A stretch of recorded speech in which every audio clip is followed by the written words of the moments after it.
sovereignty of his universe, which in itself regulates the status of all rebels and determines that all such future upheavals, if they ever occur, may be dealt with summarily and effectively.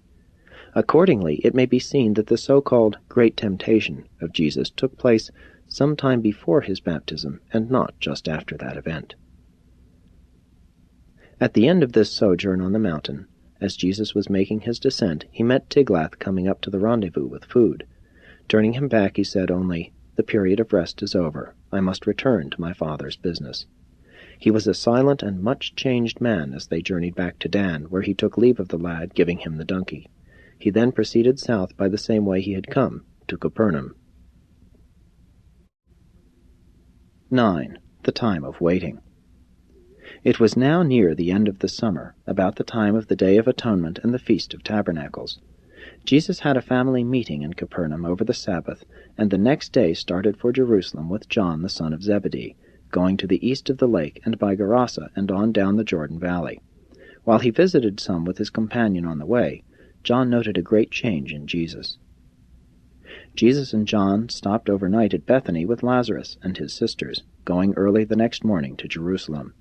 They spent almost 3 weeks in and around the city, at least John did.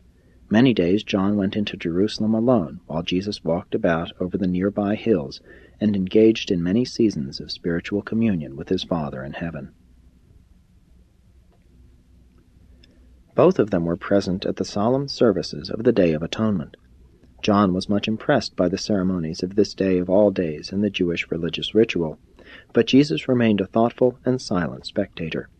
To the Son of Man this performance was pitiful and pathetic. He viewed it all as misrepresentative of the character and attributes of his Father in heaven. He looked upon the doings of this day as a travesty upon the facts of divine justice and the truths of infinite mercy.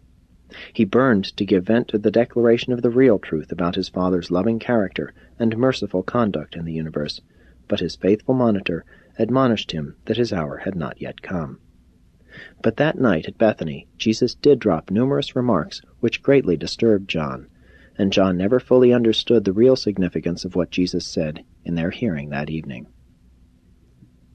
Jesus planned to remain throughout the week of the Feast of Tabernacles with John. This feast was the annual holiday of all Palestine. It was the Jewish vacation time. Although Jesus did not participate in the merriment of the occasion, it was evident that he derived pleasure and experienced satisfaction as he beheld the light-hearted and joyous abandon of the young and the old. In the midst of the week of celebration, and ere the festivities were finished, Jesus took leave of John, saying that he desired to retire to the hills where he might the better commune with his paradise Father. John would have gone with him, but Jesus insisted that he stay through the festivities, saying, "It is not required of you to bear the burden of the Son of Man. Only the watchman must keep vigil while the city sleeps in peace." Jesus did not return to Jerusalem. After almost a week alone in the hills near Bethany, he departed for Capernaum. On the way home he spent a day and a night alone on the slopes of Gilboa, near where King Saul had taken his life. And when he arrived at Capernaum, he seemed more cheerful than when he had left John in Jerusalem. The next morning, Jesus went to the chest containing his personal effects, which had remained in Zebedee's workshop, put on his apron, and presented himself for work, saying, "It behooves me to keep busy while I wait for my hour to come." And he worked several months until January of the following year in the boat shop by the side of his brother James. After this period of working with Jesus, no matter what doubts came up to becloud James's understanding of the life-work of the Son of Man, he never again really and wholly gave up his faith in the mission of Jesus. During the final period of Jesus' work at the boat shop, he spent most of his time on the interior finishing of some of the larger craft. He took great pains with all his handiwork, and seemed to experience the satisfaction of human achievement when he had completed a commendable piece of work. Though he wasted little time upon trifles, he was a painstaking workman when it came to the essentials of any given undertaking.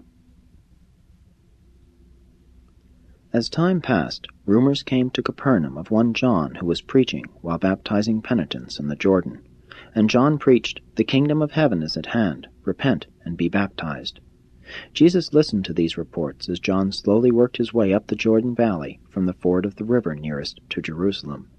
But Jesus worked on, making boats, until John had journeyed up the river to a point near Pella in the month of January of the next year, A.D. 26, when he laid down his tools, declaring, "My hour has come," and presently presented himself to John for baptism. But a great change had been coming over Jesus. Fewer of the people who had enjoyed his visits and ministrations as he had gone up and down in the land ever subsequently recognized in the public teacher the same person they had known and loved as a private individual in former years. And there was a reason for this failure of his early beneficiaries to recognize him in his later role of public and authoritative teacher. For long years this transformation of mind and spirit had been in progress, and it was finished during the eventful sojourn on Mount Hermon.